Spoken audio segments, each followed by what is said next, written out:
Hey team, welcome to my Gil Making Magnum Opus. This right here, this is the Gil video to end all Gil videos in Final Fantasy XIV. So a couple of things before we get started. First, if you're looking for a guide on making Gil in Final Fantasy XIV that anyone can use, you've come to the right place. I approach making Gil in the game much like you would making money in any business. So the concepts are the same, whether it's in business or in Final Fantasy XIV. So hopefully my education may not help me in a lot of ways, but hopefully it'll help you make more Gil in the game. Number two, if you're looking for someone to speed speak through a bunch of concepts at a very high level in 4 minutes, a lot of my peers do that here on YouTube. But if you're looking for someone to cover things in a more thorough way, stick with me. Like I said, I promise you, these strategies are built to last. In fact, I recently spent a little bit of time away from the game, and when I came back, it took me virtually no time at all to get right back into seeing my retainers full of Gil, just ready for me to pick up, which is always exciting. Super fun, right? When you go to your retainer and you open it up and bam, there's a bunch of Gil there. It's super cool. The only thing I ask for in return is that if you are not subscribed, please consider subscribing. If you are subscribed, welcome back. I'm super pumped you're back. And either way, if you're subscribed or not, please consider sharing the video. The more the video gets out there, the more eyeballs that get on it, the more positive feedback I get. And I'll be honest with you, that's what motivates me when I see people putting in comments like on the housing video I made, which has been pretty popular, and they're like, this helped me so much and I loved it. That is the juice for me. So if you wouldn't mind sharing the video, that way I can get more of that positive feedback and more of that motivation to really get back into making Final Fantasy XIV videos. So now that that's out of the way, and I have all of you committed to helping me, let me see if I can help you make a ton of Gil in 14. Let's go ahead and get started.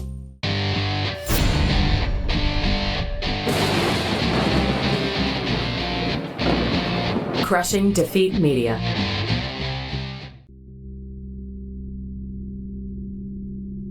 If you've watched any of my other Gil making videos, you will know that I have one rule to making Gil that supersedes all others.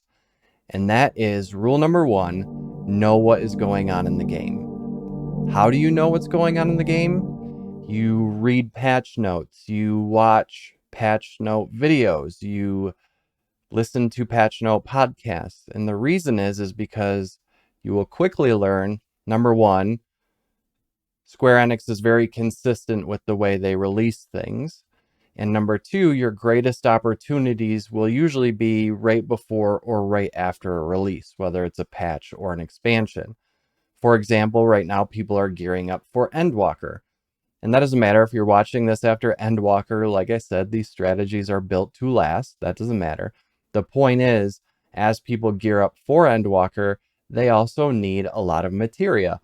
And it's also selling very quickly. I'll put a few stacks up on the market board and they'll be gone in a matter of minutes. It's pretty crazy.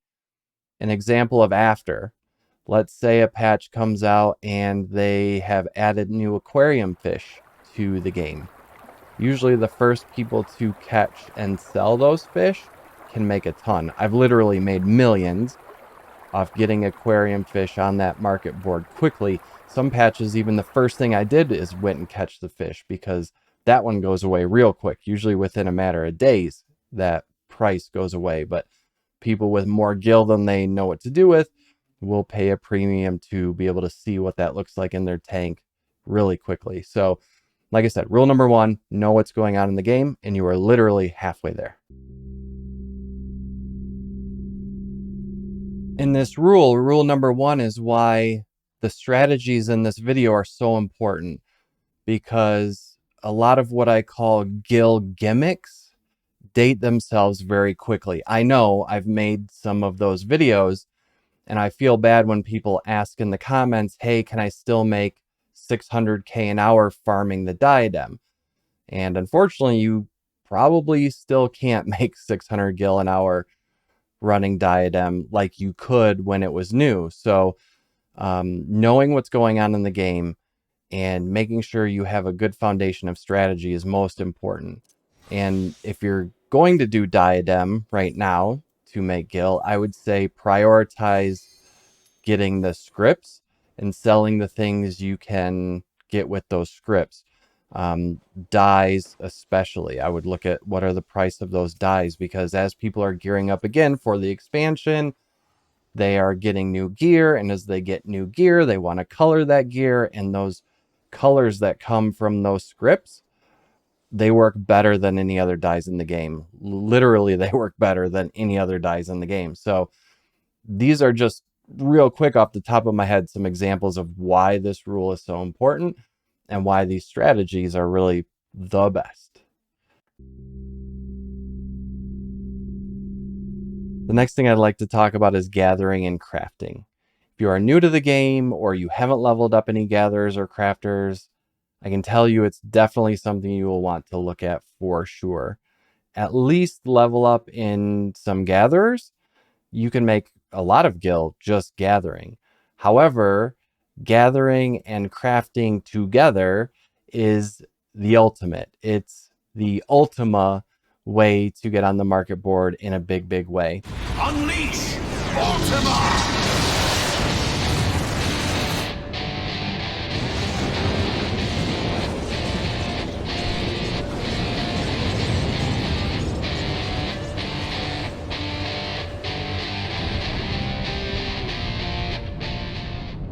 And some may disagree with me on this next point, and that's okay, but start with a botanist, level up a botanist, and then look at miner or fisher or the crafters after that. In fact, I do all of my Gil Dailies with my botanist every day I play, and more on Gil Dailies in just a little bit. This video here, it's a mix. It covers Gil making strategies for battle jobs, for crafters, gatherers, retainers, all are included. However, if you get to the end of this and I haven't done a good enough job selling you on gathering and crafting, I do have another video on the channel.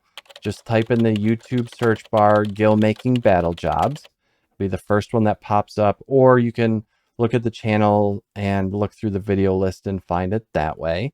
And that could act as a good supplement to this video, but still, after all that said, still do gathering at least. Here's a Gil strategy. Don't get duped. Don't get duped or be the one duping. Don't get duped or be the one duping. Or be the one doing the duping. I think we can all agree that saving Gil, although not as glamorous, is the same as making it. A penny saved is a penny earned, right? We all know that. Here's an example I'd like to share with you that illustrates this. So there's a brand new staircase bookshelf housing item in the game. One of the materials required to make this is a stack of tomes. A stack of tomes right now on the market board on my server is 35,000 gil, right? You go buy the stack of tomes, you make the bookshelf, you're off and running. However, you can also buy that same stack of tomes for 5,000 gil from any housing vendor. So do I now have some stacks of tomes on the market board for 35K? Yep, you betcha. Because people will buy this way for one of two reasons. Either one, they don't know it can be purchased from an NPC for less. So I always have my phone handy or my second monitor ready to look up any materials that I'm not familiar with, just to make sure that I can't get them somewhere else other than the market board. The second reason is just the convenience of it. If you've got a long shopping list, you're at the market board, you're buying all these materials, and it's just easier to grab it from the market board rather than look it up, figure out where it is, travel to that place. So you can profit mightily from this laziness. I mean, you can profit mightily from providing this convenience. So this strategy, don't get duped and or be the one doing the duping. This is a great segue into buying things to sell in server hopping. When server hopping first became a thing that you could do in the game, Eureka was pretty popular at that point. And I started noticing something interesting, that I could get logograms from other servers for a lot less than what they were going for on my server. So I started buying up logograms from other servers and selling them on mine. And I can tell you for sure, if it weren't for logograms, I would not have had enough Gil to buy my first medium house when it became available. So thank you, logograms. Please keep in mind, they allow us to server hop and buy from other servers for a few reasons. And one of those reasons is so that smart people like you can profit off of it, either by buying and reselling or by saving Gil going from server to server looking for the best price. The other reason is because it takes a bunch of little server markets, each server having its own market, and it creates a big market that includes all the servers. And this actually helps even out prices between the servers, which is great and actually something we've seen. Similarly, right now, a lot of folks are running Bozjan, the Bozjan Southern Front content.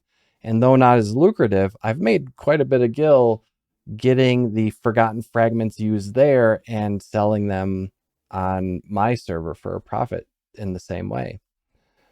I simply make a list of what they're selling for on my server, then I go to the other servers to see what I can get them for. And the difference between what you pay for something and what you sell it for, this is commonly known as margin. And anything you can make a decent margin on is worth it. But please keep in mind there is risk here. So the next things I want to talk about are some pricing strategies that will help you in some ways mitigate this risk, but also just want to talk about how to price things on the market to maximize your Gil making potential. First, the sales history of the item you're looking to sell is just as important, if not more so, than its price. Things are only worth what someone's willing to pay for them. Here's how you view the history. What you're looking for are healthy sales at a similar price to what you want to sell the item for. In fact, it's probably wise to check this when you are making your list before hopping servers, if that's the method you're using to sell items, right? If you're trying to hop servers to buy and sell items. Another pricing opportunity I want to talk about is when you're the only game in town, meaning no one else or very few others are selling that item. It's at this point you can actually ask for a bit of a higher price. Now, don't go too crazy, because if you are asking $1 million Gil for something that's really only worth 40,000, people are going to look at the price history, they're going to see that it's a ridiculous price, and they're going to hop servers. But when you do find these items that very few others are selling, or you're the only one that's selling it, you have found what's called a gap in the market. And I often find gaps in the market with like medium difficulty housing items. I'm not going to go into which ones because I don't want to give up my, I don't want the market to get flooded with the ones I like, but I'll tell you how to do it. So let's say you have a crafter. Go into the crafter's recipe list, go to the housing items and browse what you can make. Then go to the market board and look those items up. Do you see a gap in the market? Do you see something where there's not very many of them on the market? Do you see something that sells real well? It sells frequently and it's easy to make. Then you have found your opportunity, and I hope you find lots of them. Yay! These types of items. Oh, and check out dyes too. Dyes are another thing I like to sell because people use them a lot. Anyway, these types of items are my bread and butter when I want to make some Gil. I have those specific go-tos that I go to every time, and soon you will have yours too. I get it. You might be thinking, dye? Dye's cheap. Medium difficulty housing items? I'm not going to make millions of Gil off this stuff. First off, yes, you are. And second, I get it. It can be exciting to find that mount to sell, or that $1 million+ Gil orchestrion roll, or that rare minion that sells for 1,000,000 gil. I get it. These items, this is exciting. It's exciting to have an item up for sale for millions of gil. However, please, for all the love of what is good in this world, do not put all of your eggs in one basket. Have multiple irons in the fire. I think those are all the sayings I can think of about this. But the point is, expensive items usually sell very slowly, and they're the absolute worst when it comes to people fighting over who can drop their price the fastest to be on the top of the market board. More about this when I talk about pricing in just a second here. There is a mosquito that was just on my wall as I'm sitting here recording this. And now I'm all paranoid about this mosquito because when I went to hit it, I completely missed, 100% missed. So now I'm concerned that this mosquito is going to be taking the blood literally out of my veins while I'm talking to you about making gil in the game. So if you see a mosquito land on my face, please let me know in the comments below. It'll be a little too late, but whatever. Another strategy I want to give you is buy, make, and sell extra. So at this point, you're starting to become a gil master. You're understanding that saving gil is the same as making gil. Maybe you're out buying some materials from another server, trying to get the best price to make something. Maybe it's something you're going to sell or something you're making for yourself. You might as well turn this too into an opportunity. So if I'm shopping other servers and I find materials at a really good margin, I always buy extra, more than I need to resell. My goal here is always to make enough reselling the extra that I buy to pay for the materials that I use. And often you will be successful in this endeavor. Remember when I was talking about Materia prices earlier? Well, I happened to be out of cracked Stella clusters and I needed some Crit Materia 8 for some of my new gear. And I was hopping other servers, having to actually spend dollars of gil on Materia. I know there's lots of ways to get Materia. But when I found some Crit 8 Materia on Coral for half the price of what it was going for on my server, I bought quite a few extra. And in the end, I ended up getting 10 free Crit 8 Materia with my profit and actually profiting an extra 30K off what I sold. So thank you, Coral. I love you, Coral. Know when to hold and when to fold. And within this, there's two important concepts that I'd like to discuss. Number one, people undercut all the time. People undercut prices constantly. Number two, it's virtually impossible to know when or for how long your item will be top of the list, cheapest price. What do I mean here? Well, have you ever put something on the market board and checked it like 30 minutes later and you're already halfway down the list because a bunch of people put stuff up that was cheaper? I'm sure you have. Or have you ever put a bunch of stuff on the market board and not played the game for a couple days, and when you come back, all of your stuff has sold? I'm sure you have with that as well. These examples, these constants, will help dictate our pricing strategies. Because the market board lists items from cheapest to most expensive, people inherently want their item to be top of the list. That makes total sense. I want my item to be top of the list. But what happens is because of this, they undercut, and when they check back and their price isn't at the top of the list, they undercut again, and then other people undercut that undercut, and then it undercuts an undercut of the undercut, and then before you know it, the price of that item is in the toilet. Like, it's done. It's a fraction of what it was when we started the day. Ew. And there's a lot of human psychology actually that goes into this. But let me tell you some of the ways that I handle or manage these dynamics. First, number one, consider what you are selling. Is this a server hop buy? Is this something you gathered? Is it something you crafted? Is it something cheap? Is it something expensive? These are all important questions to consider.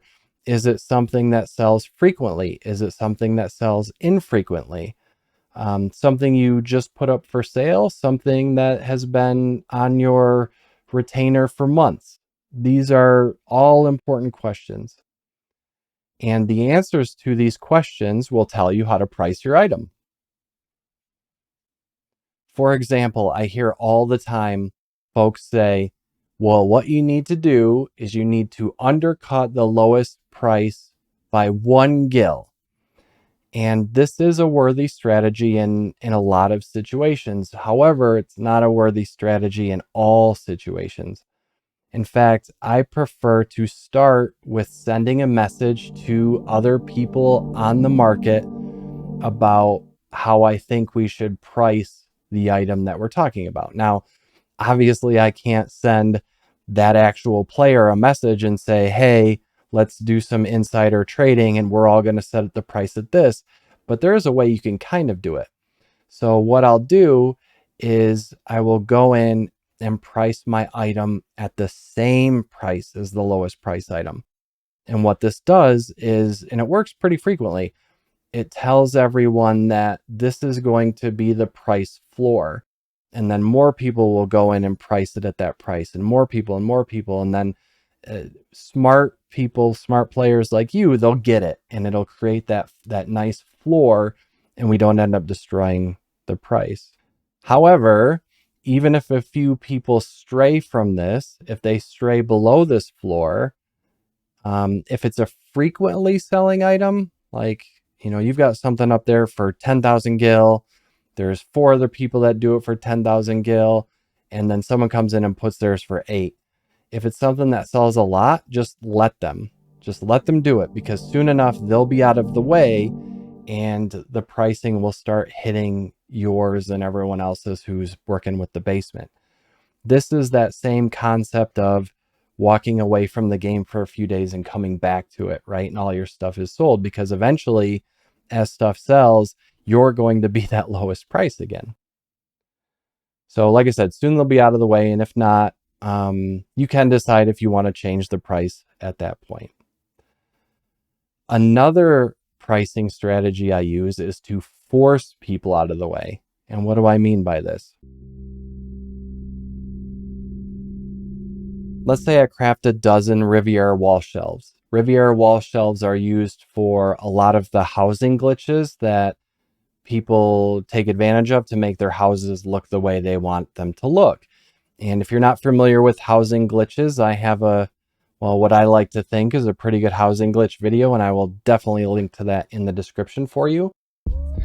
The Riviera wall shelf is one that you will either have to craft or buy off the market board. These can be pretty pricey, but definitely worth it. Make sure you have 1 or 2 of these on hand. You will be using it a ton. But anyway, I make these shelves and I put them up for sale, and someone starts undercutting me. And maybe I get caught up in the emotion of it and I undercut them, and now we're in this price war. What I'll do in order to get the prices back to normal is I'll take 1 or 2 of my shelves and just make them super discount, like clearance sale on those shelves. And because they can't help themselves, they will follow you down in price. And once people find that deal, those items sell and they're out of your way, and you can get the price back to normal. You've essentially kind of forced them out of your way by making the price of just a couple of them or one of them super cheap. While I'm here, right, I talked about making 12 Riviera wall shelves. Try not to flood the market. I wouldn't put all 12 of those shelves up at once. This causes people to get very aggressive price-wise. Again, they can't help it. They can't help themselves. When they see 12 of something go up and it's for less than what they had it at or the same as what they had it at, they see that thing has to sell 12 times before it gets to mine. Oh no. And they start to get real aggressive with the prices. Start with just a few, maybe split them between various retainers so it looks like different people, that type of thing. And you'll do much better. And then as those cells, you know, just keep putting more and more in. There's that mosquito. You gotta be kidding me.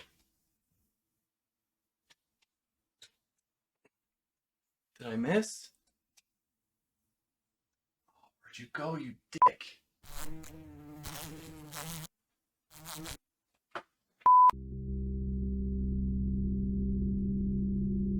And also know your limit, especially when it comes to high-priced items.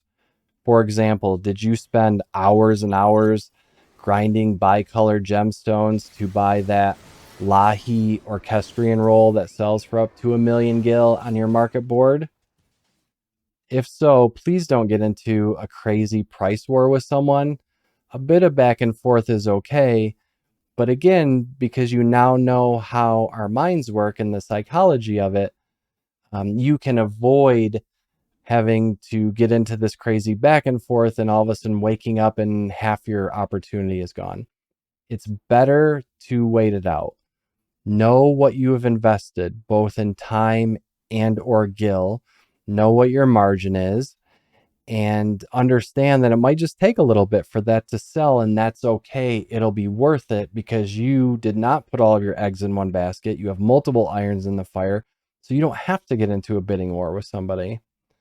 Your mix of high-priced, slow-selling, and low-priced, fast-selling, and everything in between will keep you going while you wait for those big ones to sell.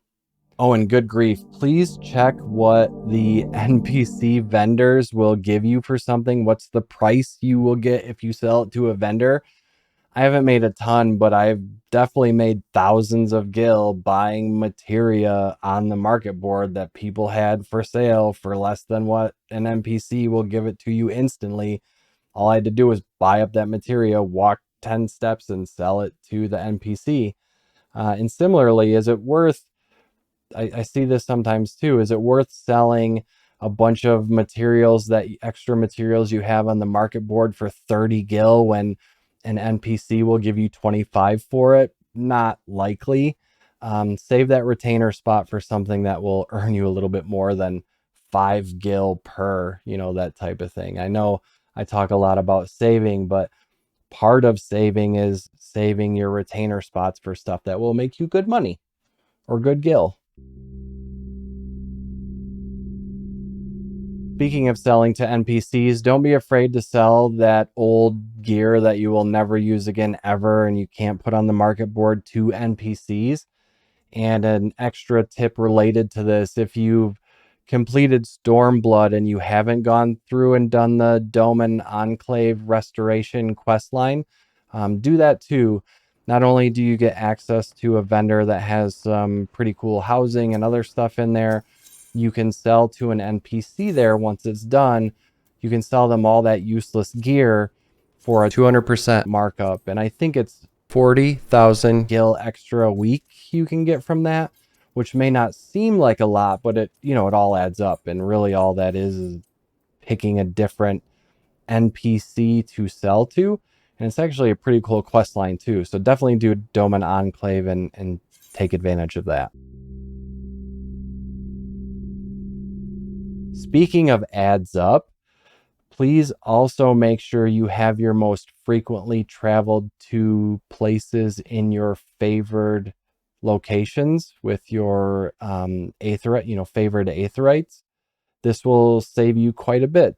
Teleport fees, we're teleporting everywhere all the time, are deeply discounted for your favored locations, and this adds up. And also make sure your home location is the one you use the most, so you can hit that return button every so often and go there for free. So for example, right now mine's Yulmore. So I'm always going to Yulmore to look for gear and do stuff with scripts, whatever, you know what I mean. You're smart. The other kind of adds up thing I want to include is learn how to meld materia yourself, so you don't have to pay those materia melding fees. You can do this pretty easily. You can get this ability pretty easily, just takes a few minutes. And I do have a quick video on how to do that And again, that is one I will definitely put in the description.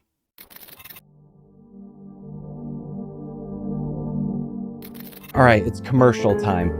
I didn't put a mid-roll ad in this video for a very specific reason. I wanted to use that space to ask for your help, to ask for your support. So first, just another reminder, if you aren't subscribed, please, it would mean the world to me if you would join our team and subscribe. And if you could share the video, that would mean just as much to me. Sharing and subscribing, those are a couple of great ways you can support the channel and support what I'm trying to do here.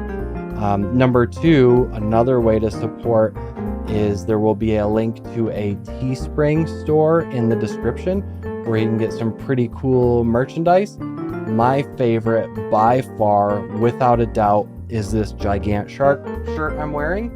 It is Gigant Shark right here, and it's got a custom drawn shark here on the shirt. And on the back, I'll show a picture of it. It does say FFXIV on the back. You can find these Gigant Shark shirts on the Teespring and a few other cool ones. So that is a great way to support the channel. And then the last thing I want to ask, this one's a big one, team. This one would mean so much to me. Like I'm really hoping for some support with this piece. I spent the whole summer working on a new project, and the project is called Intermission. It's Animeshin, and it's an anime channel, and we do anime reviews and discussions, and it's my friend Merv and myself, and Merv is a writer. He's written a ton of novels and taught writing at a pretty major university, and we talk about anime in a very in-depth and thorough way, just like all of my videos are. So if you like anime, and I've got to assume there's a lot of crossover, or you're even just willing to go subscribe to the channel to help me out, I would really appreciate it. I'm really hoping to get this channel off the ground as well. And kind of as both of them are going, that'll give me the stability I need to really continue making videos on both channels. So I wanted to just take this time. I know I'm getting kind of rambly, but thank you in advance for your support, for your subscription, for sharing the video. If you find something on Teespring, that's super cool. And most of all, if you could please look in the description, I will include a link tree to the Intermission YouTube channel and also all the other places it's listed as a podcast. Thank you so much. Thank you for your support. And now we can get back to talking about making Gil in Final Fantasy XIV. Thank you. Our last pricing item is working with stacks, selling stacks of items. First, if you are selling stacks of stuff, try and get an idea of the amount people will need. Materia, for example, sells best in stacks of 1, 5, or 10 because that's how many of that materia people need. A stack of 43 materia won't sell as well and won't sell for near as much per materia. You can often ask for more per item when your stacks are appropriately sized. Take a look at your market board.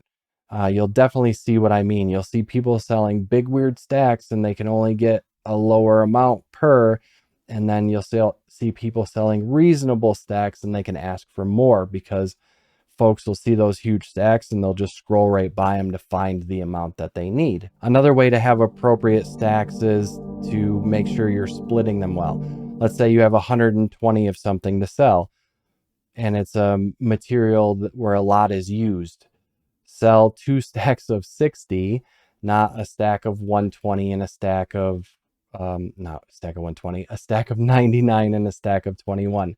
Split those stacks in half or in whole numbers, not weird numbers. Oh, and if you see someone selling a huge weird stack for way less per item than anyone else, that's actually an opportunity for you. Buy that stack up, use what you need, and then sell the rest in stacks that normal people need at a normal person price. And I mean a higher price. And then you can profit quite a bit from that.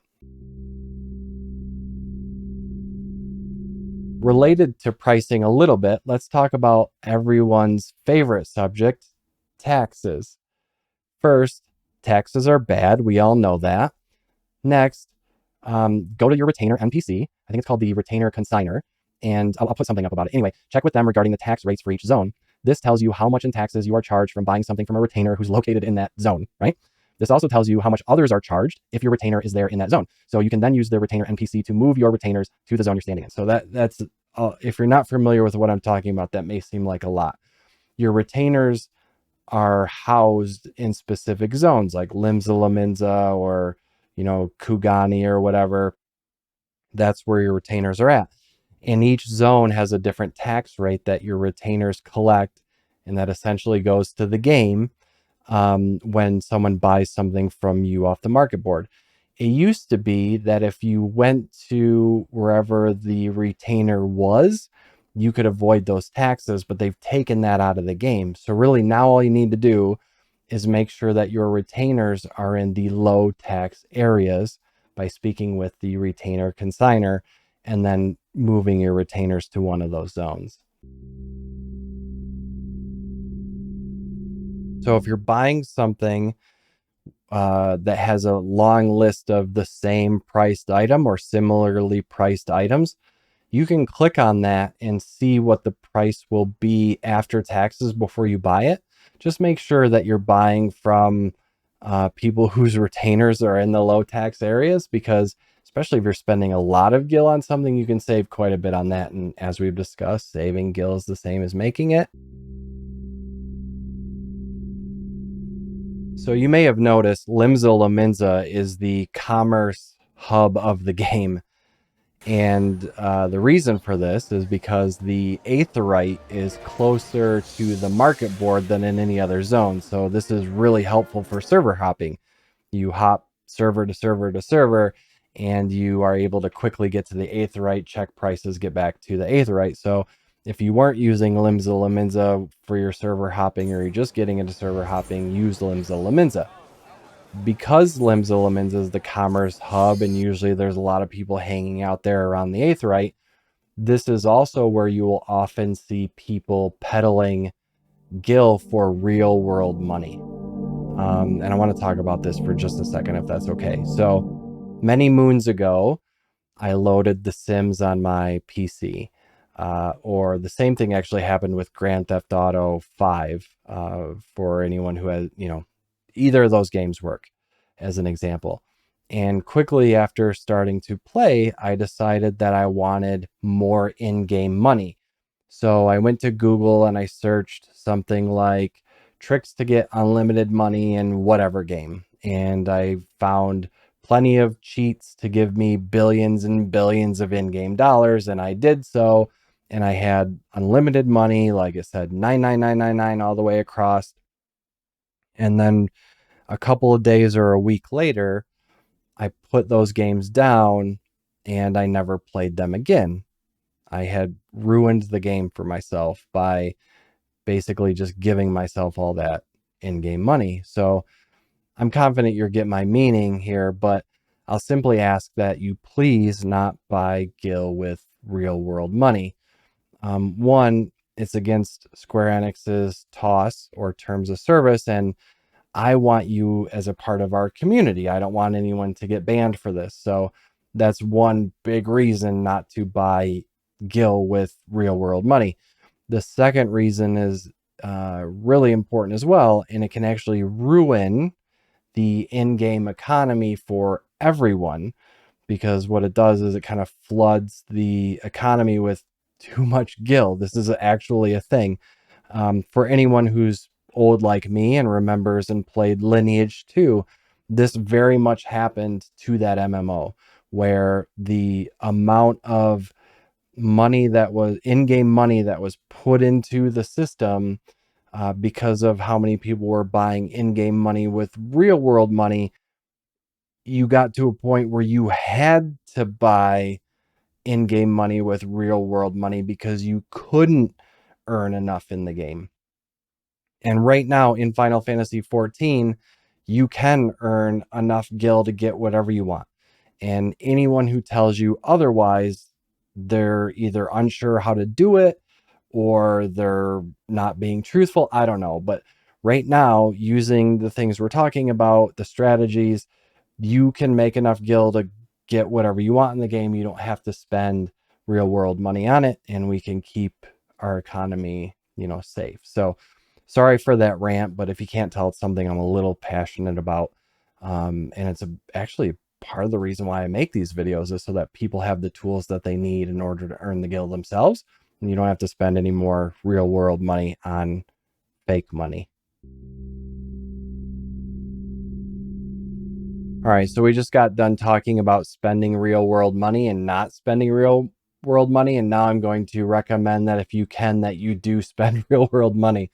So you'll have to forgive me this hypocrisy, but if you can, and it does cost real world money. So if you can't or don't want to, I totally get it. But if you can, having more than 2 retainers isn't a terrible idea. So the game gives you 2 retainers in order to sell 20 items on each retainer, and having a few more, if you're going to really get into making gil, can be helpful.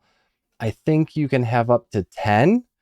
To me, that's a little overboard. So I've been playing the game for a while, and I pay for 2 extra retainers per month. Each extra retainer, and you can get these on the Final Fantasy site.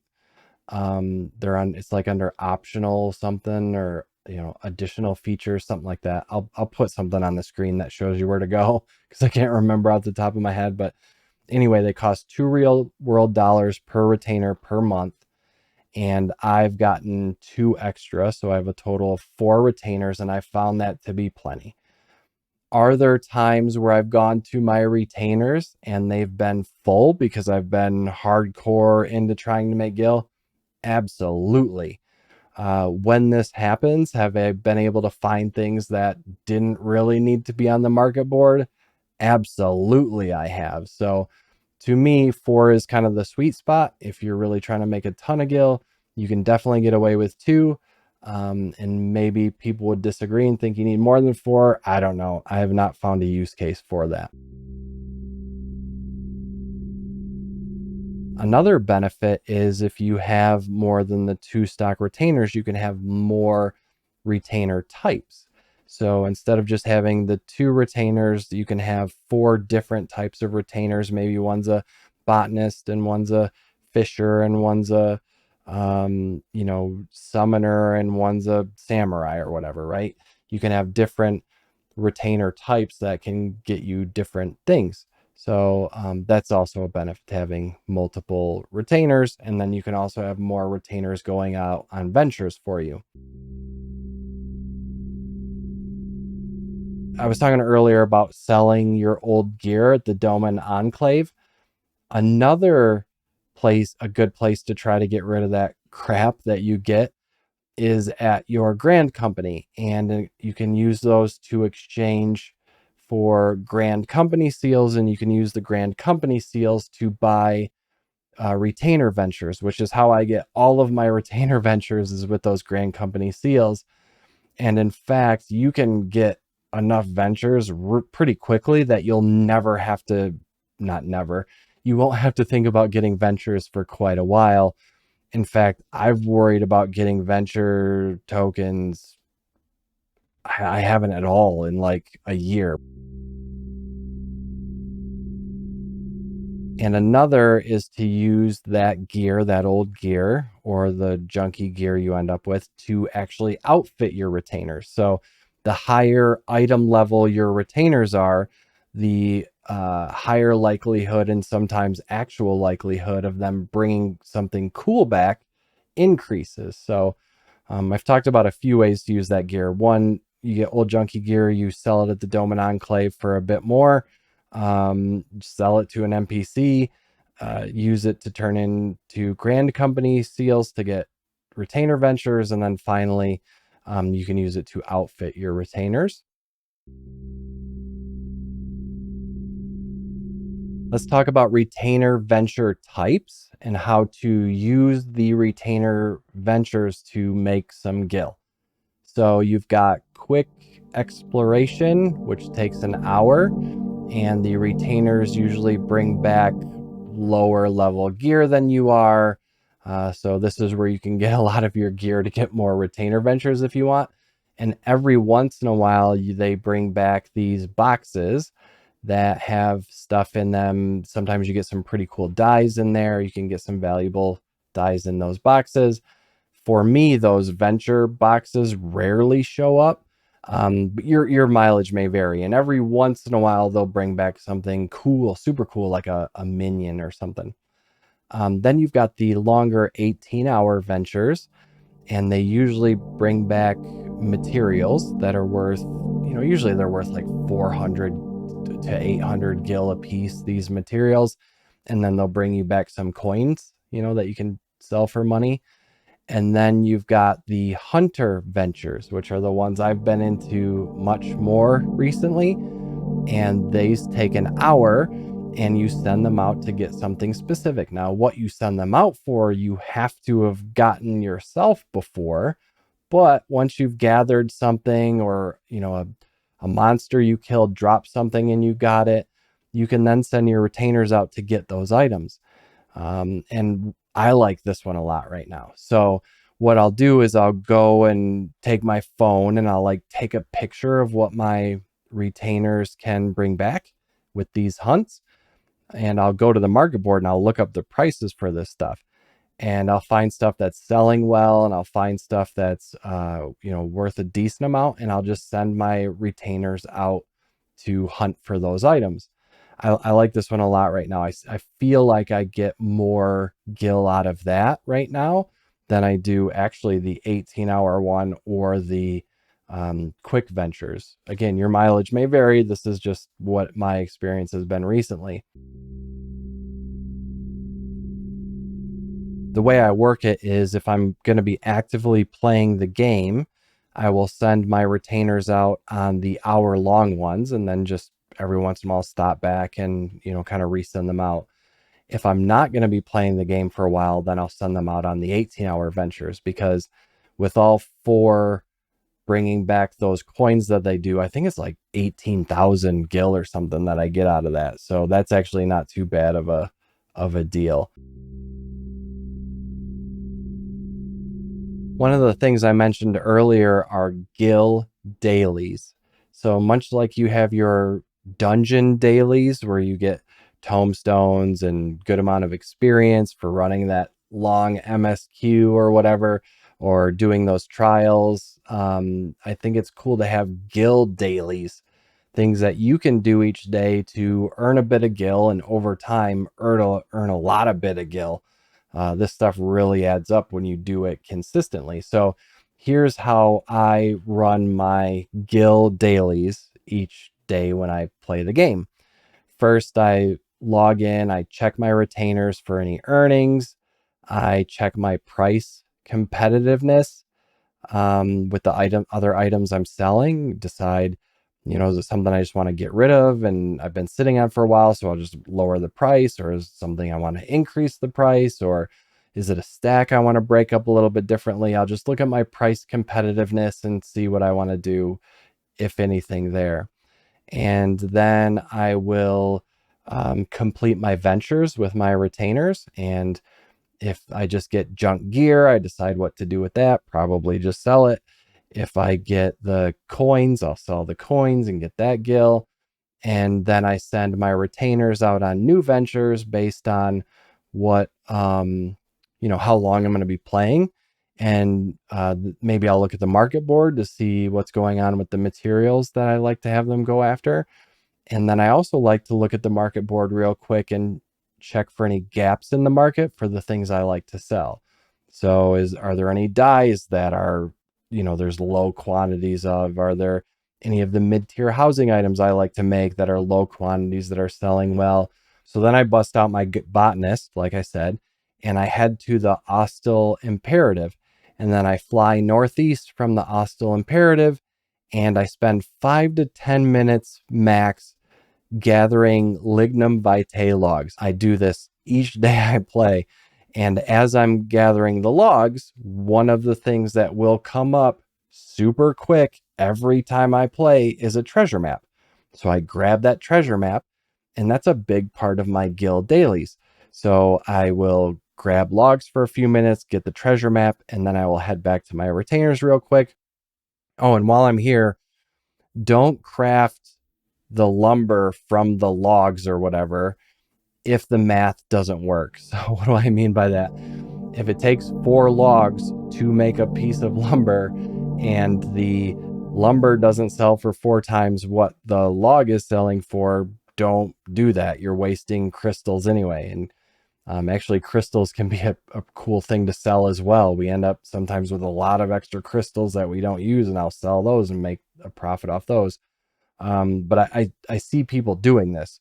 The lignum vitae logs will be going for 400 a piece, and then it takes 4 logs to make a piece of lignum vitae lumber, and the lignum vitae lumber will only be selling for 800 a piece. So really you're missing out on a lot of profit opportunity by taking the time to make them into lumber. If the lumber is worth more, maybe I'll make it into lumber or just sell the logs.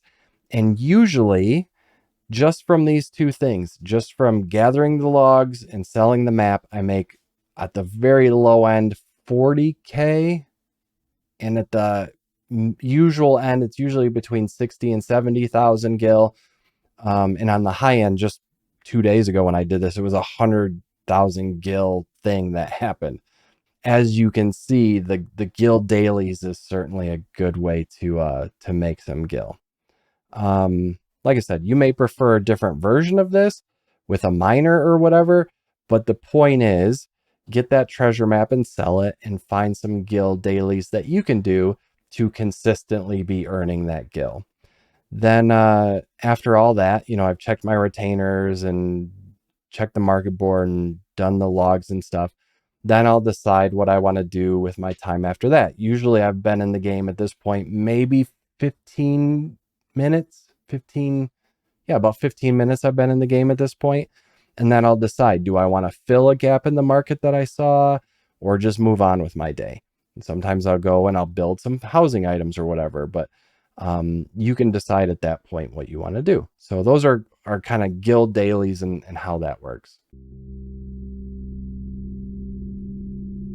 All right, let's talk about Gil Making Combos. So I'm pumped to hear about your Gil Making Combos, but Gil Making Combos are activities that you can do that when you do the activity, you've got multiple beneficial opportunities that come from this one activity. So let me give you some examples, and I know you'll understand what I mean.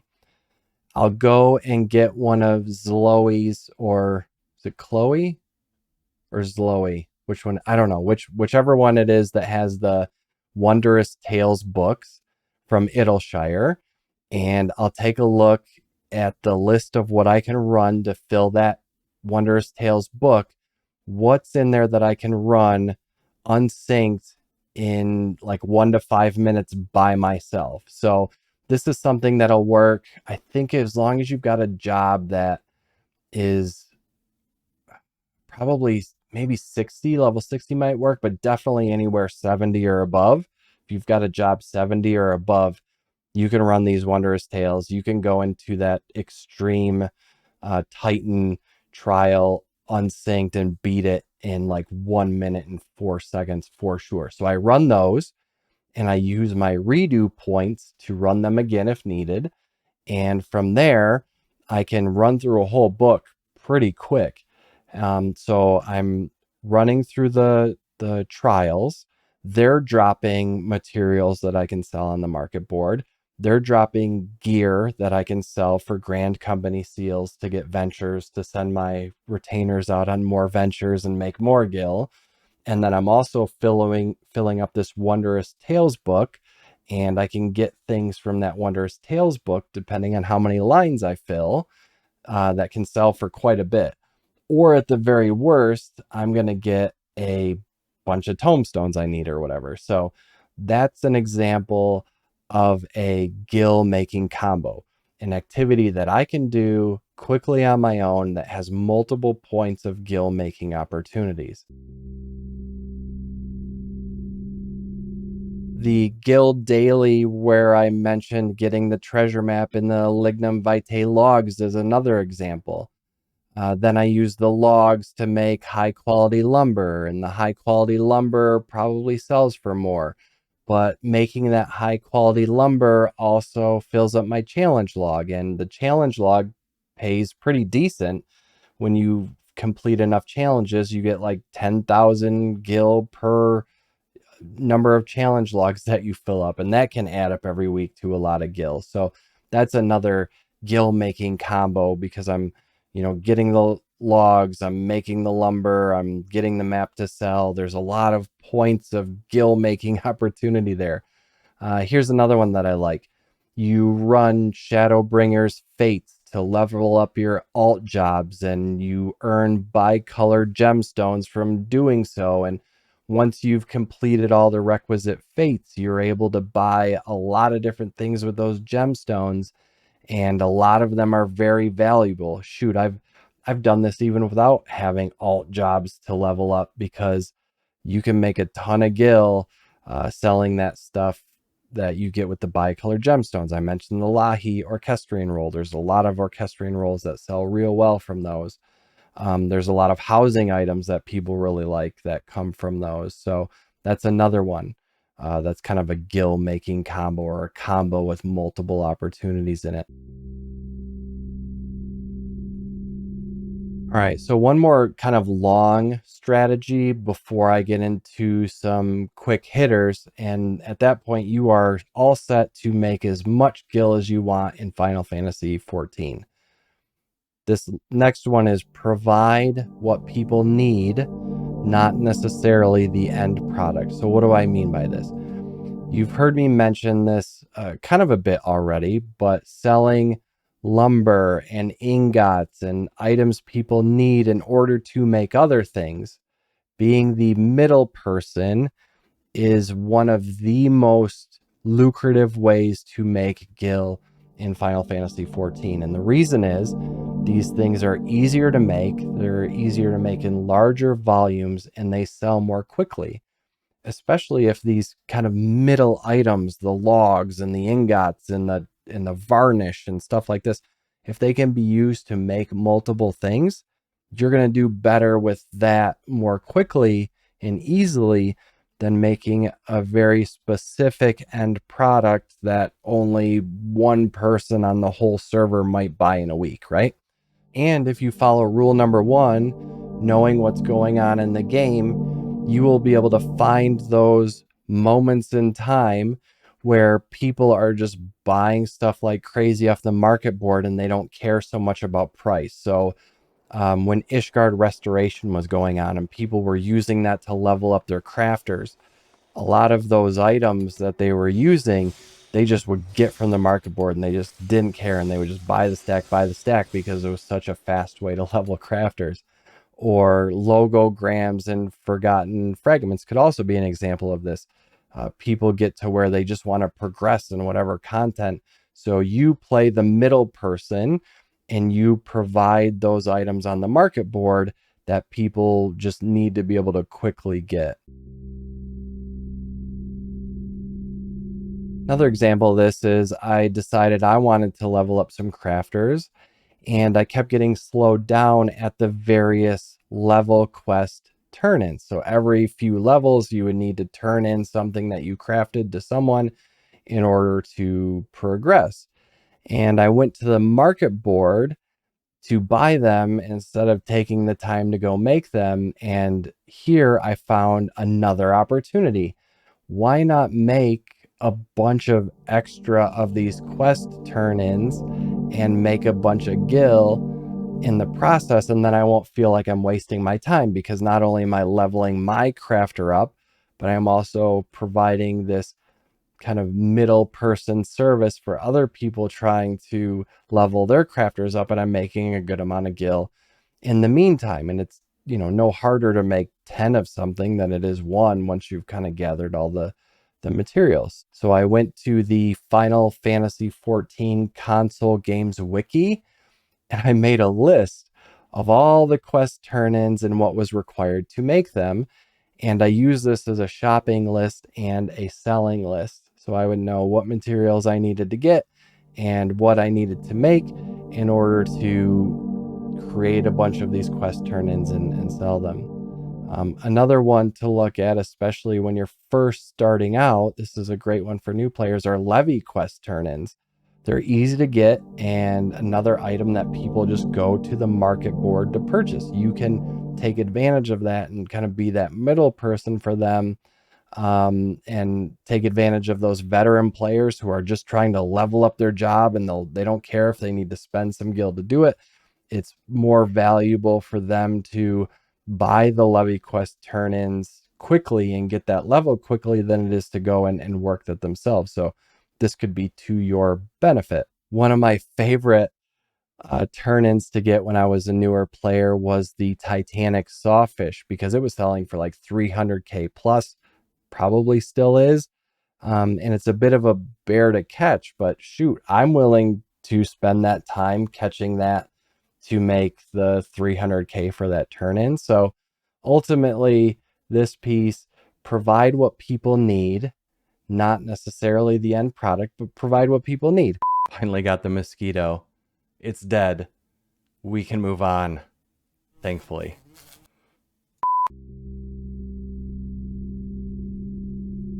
All right, let's round out this strategy session with some quick hitters. 1, desynthesis. One of my favorite ways to make gil, especially with my fisher, is finding things that desynthesize into valuable things and then selling those things. So one I'll put out there that I've made just millions and millions off of is the Ninja Beta Fish.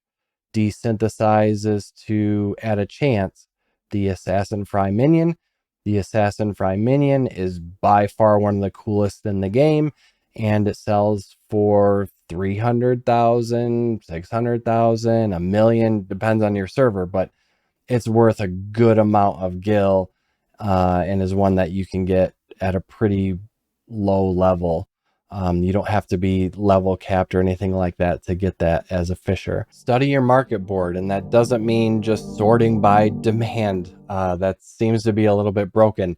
Spend some time in your market board. Start with, your crafter recipes, your gathering log, the things you can kind of latch into to look at the market board and see where gaps in the market or opportunities may be. You can usually find something to go after. Do the math.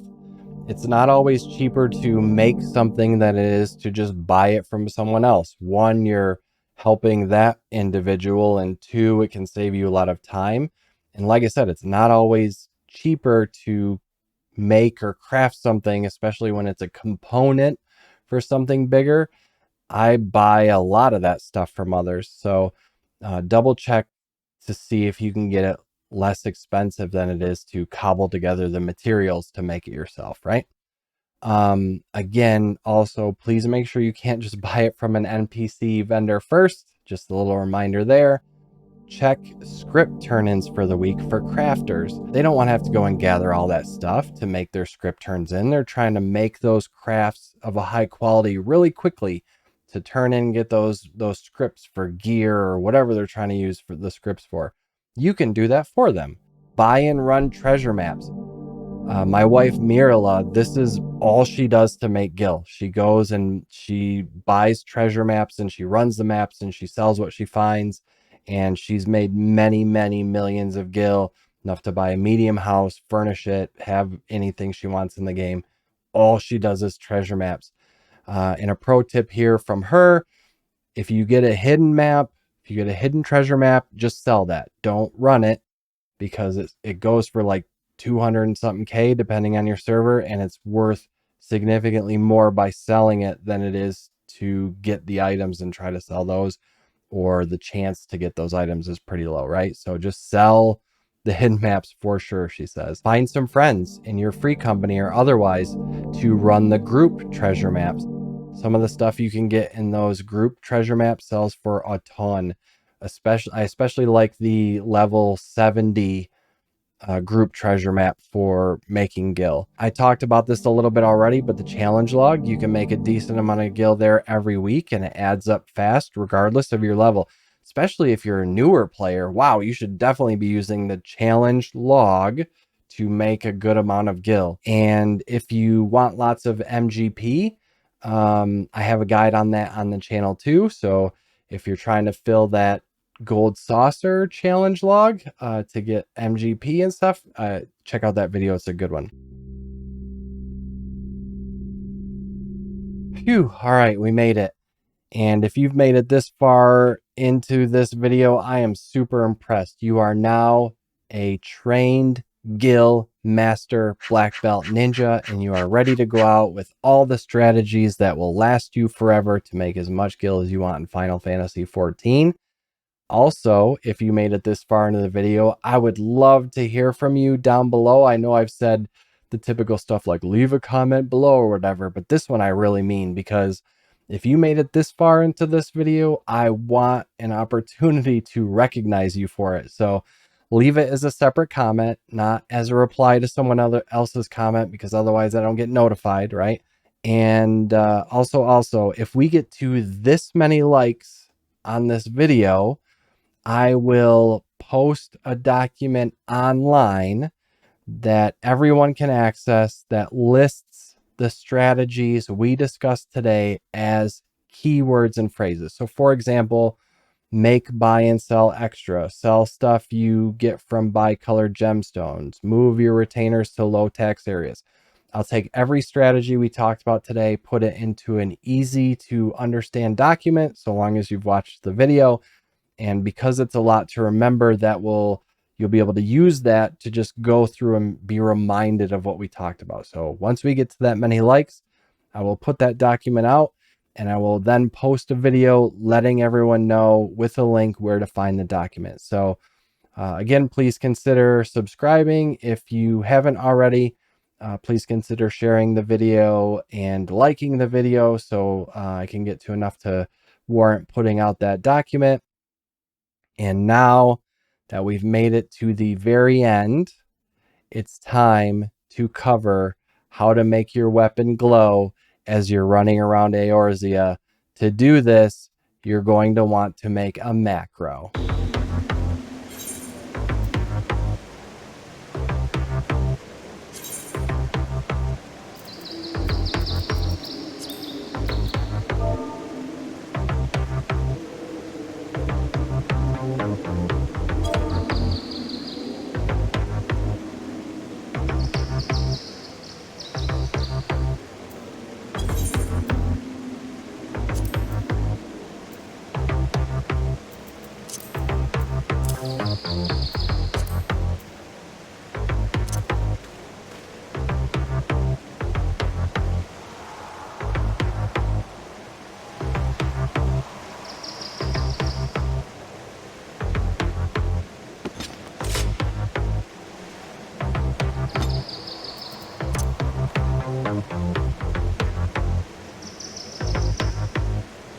Thanks so much, team, for watching, and make it a great day. I really appreciate it. 100%. Thank you.